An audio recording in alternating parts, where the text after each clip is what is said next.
I'm Marjorie Waldo. I'm the president and CEO of the Arts Garage here in Delray Beach. Arts Garage is a performance and visual arts venue in the heart of Delray Beach.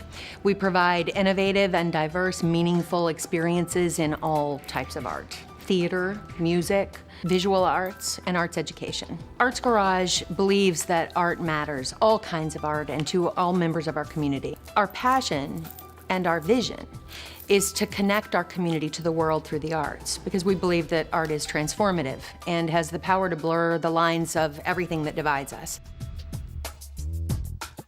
We have thoughtfully included in our programming at Arts Garage authentic ways for artists to emerge. Same thing is true on our gallery walls, as we provide a space for new artists who have never had their work seen, and there are people who had given up their art and picked it back up again because the experience in their showcase was so moving to them and changed how they saw their journey. Emerging is a huge part of what we try to do here. One of the artists celebrated in our gallery was Connor. Connor currently is homeless, living out of a van, has a wife and a set of twins.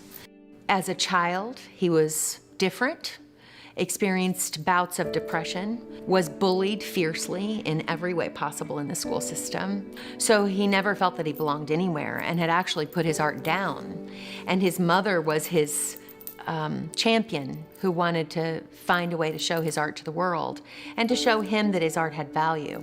So she pushed for his exhibit here, and we accepted. When it was on the wall, I think I felt as good and as proud for him as he felt. You know, and he's had a really, really, really tough life. And we walked out of that reception and he said that was one of the best days of his life. People were lined up on all these paintings and stuff, looking at them in like great detail, and you could see the smile on their face, like they're like, oh my God. So I thought it was really nice that I was opening up a little other dimension for people. I've always been proud of him because I don't know many people that could get through and be alive with the trauma and a lot of things that he's been through, but he finally got to feel good about something, and he finally got validated by someone from the art world who understood what he was saying. I went to some art schools, I went to some magnet schools, I went to some those museums, did some summer camps and stuff, but it's not like those classes are what made me who I am today. It's life is what made me who I am today. To be an artist is to pass your message along to the other person. If you can make that communication, you can consider yourself an artist, a successful artist. We work really hard here to make sure that you will find something you love and enjoy, that you can come in almost any night of the week and hear some music or see art that moves you and that makes you happy and can let you forget about some other things that might be happening in your life and shift gears a little bit. We think it's healing, and we love seeing the reviews that tell us how much people like our programming.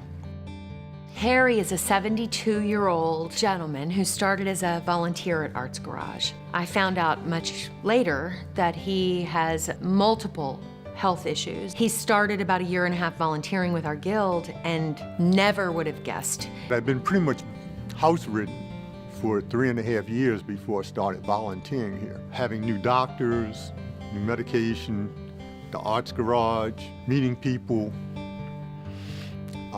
giving me some sense of self-worth that I was able to get out and I was able to do something. Sometimes people sort of question, well, why are you helping to clean up and you're not even volunteering tonight? Well, the real story is it's for me.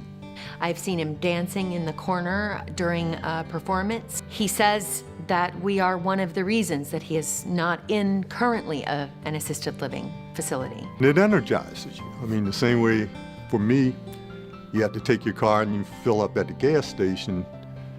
This, for me, is a way of filling up. Any performance art venue has a responsibility, I believe, to make sure that people can express themselves the way they want to and safely.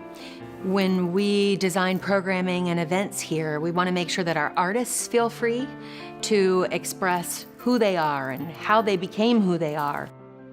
Lillian is a 13-year-old young woman who found us by accident. Mom was experiencing over the last several years significant feelings of hopelessness and despair, and Lillian was there for all of that as a very young girl. Lillian began to experience extreme anxiety that resulted in panic attacks. And around that same time, they found our drumline, and Lillian fell in love. So my mom, she dealt with alcohol. Like, it was a very big issue. But about 2 years ago, she got help. That's about the time we found out about Arts Garage. We walked in here sad, shy. I didn't know really how to be a good mother and reconnect with my daughter. And when we walked out after that first day, we kind of looked at each other and knew we found something that's gonna connect and make us connect with each other. She began to emerge not only as a new, eager musician, but she also discovered that there were volunteer opportunities here. And really, through her volunteering, through her classes here, we laugh, we joke, we have good times. And I have seen my daughter prosper in a confidence that I didn't think I could ever provide for her. As my daughter likes to say, she feels that this is her second home and a second family, and I'm grateful and thankful for that. They really made my life different. They changed it in an extremely big way. I'm very happy about that. We believe that art is transformative and that it provides an opportunity for the community and for the individual artist or patron to expand. One of the demographics in the community that we were not serving at all was the LGBTQ community. So I had a staff member at the time who came up with the concept of an elimination-style drag queen competition, and it just exploded. Tyresha grew up in what she described as a pretty closed community. She talked about performance, so as a young gay person who was closeted, she was participating in things that she classified as stereotypical gay guy stuff. Theater, singing, voice. She talked about Arts Garage and the impact that it had for her. She has used Arts Garage as sort of a business launch. It was a really big shot for me, a big eye-opener, a lot of networking, knowing who my business is, being able to network with people and be able to get people involved in not just the LGBT community, but straight people and alike. They were standing up and clapping and waving money in the air and cheering for her.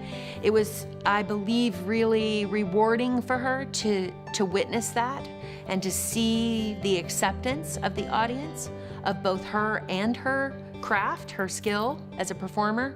For me, growing up in a mainstream community up in Vermont, it's very difficult for people to be honest about themselves. I feel that people need to be able to open up their minds, be respecting. You should be able to bridge yourself and become friends. And strength in number is the key. If we're all happy, the world's happy.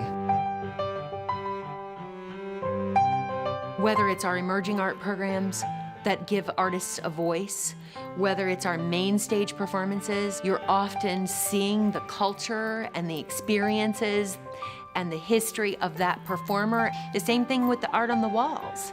When an artist paints or sings or plays the guitar, they share their experiences, their culture, their pain or their joy, their failures and successes. The patron viewing or listening experiences all of these things. We grow in that experience as people. That is one of the best ways to build a bridge in our community and to connect our community to other cultures and other places in the universe, because it allows us to see each other in a very real, true way.